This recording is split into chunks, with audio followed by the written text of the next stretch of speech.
Olá, pessoal! Se a preparação é para concursos de carreiras policiais, a gente sabe que medicina legal é aquela matéria que pode decidir o jogo, né? Especialmente quando a banca é o Sebrasp.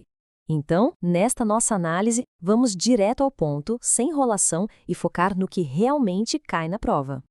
Olha só que interessante. Já pensou em concentrar os estudos numa fatia que representa a esmagadora maioria da prova? Pois é exatamente isso que acontece aqui. Dá para acreditar que cerca de 85% de tudo que o Sebrasp cobra em medicina legal gira em torno de apenas 5 temas. 5! E entender isso, gente, não é só uma diquinha, não. É pura estratégia de aprovação. Dominar esses 5 pontos transforma aquele universo de conteúdo que parece que não tem fim num alvo bem claro, bem alcançável. É como ter um mapa da mina, sabe? Para otimizar o tempo e garantir aqueles pontos que, nossa, fazem toda a diferença. Bom, vamos começar então pelo nosso primeiro ponto crucial, a cronotanatognose. Eu sei, o nome assusta um pouco, né? Mas a ideia por trás é fundamental em qualquer investigação. Descobrir há quanto tempo a morte aconteceu. É o famoso intervalo pós-morte. Basicamente, a cronotanatognose é a ciência que lê os sinais que o corpo deixa pra gente para montar uma linha do tempo. O perito vai lá, analisa os fenômenos que começam a acontecer depois da morte e, com isso, consegue estimar quando tudo aconteceu. Uma informação, claro, que é vital para a investigação. Agora vamos falar de um ponto que gera uma confusão danada na hora da prova. Livor mortis e rigor mortis. Pessoal, atenção aqui. Livor vem de lividez, se refere às manchas, aquele sangue que se acumula pela gravidade. Já rigor vem de rigidez, o enrijecimento dos músculos. São coisas completamente diferentes, com tempos diferentes para acontecer. E essa linha do tempo é o ouro da questão. Os livores, as manchas começam rapidinho, com os 30 minutos, e se fixam de vez entre 8 a 12 horas. Já a rigidez demora um pouco mais. Começa com umas 2 horas, se espalha pelo corpo todo entre 5 a 8 horas e, olha só, começa a desaparecer depois de 24 horas, quando a putrefação já está começando. Pode apostar, o Sebrasp ama cobrar esses intervalinhos. Beleza, vamos para o nosso segundo ponto. E aqui a gente entra na traumatologia forense. O foco aqui é entender como as lesões foram feitas. Isso conta uma história, né? Diz muito sobre a dinâmica de um crime. De forma bem direta, a traumatologia estuda as feridas e o que causou elas. E o que o Sebrasp quer saber? Basicamente, se a gente consegue olhar para uma lesão, analisar as características dela e dizer qual foi o instrumento que a produziu. É essa conexão que eles cobram. Essa tabela aqui é para decorar, hein? Lesão incisa, pensa em faca, bisturi, algo cortante. As bordas são lisinhas, regulares. Agora, a lesão contusa, pensa num soco, numa martelada, algo que esmaga. As bordas são todas irregulares e geralmente tem equimose, aquele roxo. E a perfuro incisa é a que fura e corta ao mesmo tempo, tipo um punhal. A grande chave para acertar na prova é uma só: olhar para as bordas da ferida. E óbvio que tem pegadinha, né? E é uma pegadinha clássica. A banca vai tentar te confundir justamente nisso. Mas a regra é clara. Viu borda limpinha, regular? Ação cortante. Viu borda toda irregular, esmagada? Ação contundente. É esse detalhe, gente, que decide se o ponto é seu ou não. E dentro da traumatologia tem mais uma coisa super importante: a cronologia da equimose. O nome chique é espectro equimótico de Legrand do Soule, mas é basicamente a evolução da cor do roxo. Pela cor, dá para ter uma ideia de quando a lesão aconteceu. E essa sequência de cores, do vermelho pro amarelado, isso despenca em prova. Tem que saber. Fechou? Então vamos para o nosso terceiro tópico, asfixiologia. Olha, esse é um tema cheio de detalhezinhos, e é justamente nas pequenas diferenças entre os tipos de asfixia que a banca adora pegar o candidato.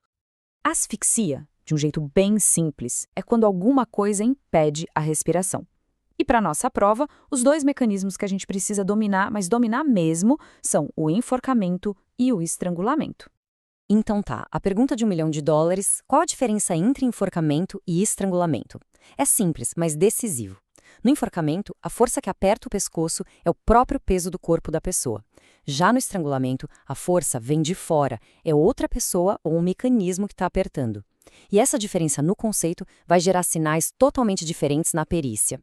E é aqui que está a informação que vale ouro, aquela que você anota em letra maiúscula no resumo. É a direção do sulco da marca que o laço deixa no pescoço.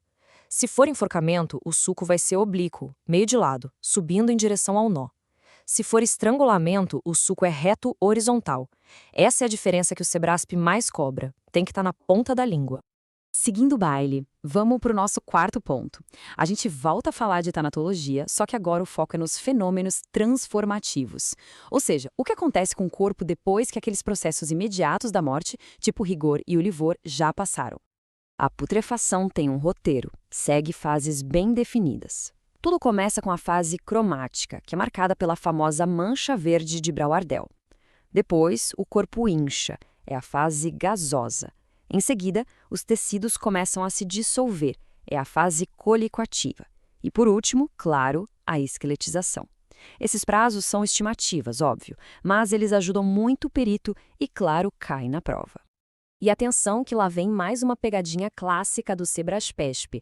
Onde aparece a mancha verde? A regra geral é na fossa ilíaca direita, ali no cantinho de baixo da barriga. Só que tem exceção, e a banca ama a exceção. Em afogados, a mancha pode aparecer primeiro no tórax ou no pescoço. É um detalhe? É, mas é um detalhe que define a aprovação. E chegamos ao nosso quinto e último ponto crucial, pessoal. A sexologia forense. É um tema delicado, a gente sabe, mas que na prova exige um conhecimento bem objetivo, bem técnico sobre os achados da perícia. Numa perícia de crime sexual, o que o perito busca são sinais de certeza de que houve conjunção carnal. E quais são eles? Bom, os principais são esses: uma ruptura recente do ímen, a presença de esperma, uma gravidez que tenha resultado do ato, ou identificação de coisas bem específicas, tipo câncer sifilítico ou a glicoproteína P30. São provas materiais objetivas que fundamentam o laudo. E agora, a mãe de todas as pegadinhas desse tópico, o tal do ímen complacente. O que é isso?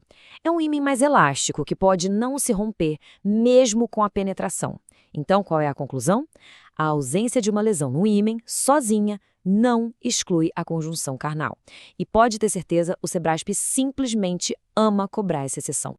Para a gente fechar, vamos fazer aquela revisão rápida, aquele resumo mental. Ponto 1. Tempo da morte, saber a diferença de livor e rigor. Ponto 2. Tipo de lesão, olhando para as bordas para descobrir o instrumento. Ponto 3. O sulco no pescoço, para não confundir enforcamento com o estrangulamento. Ponto 4. As fases da decomposição.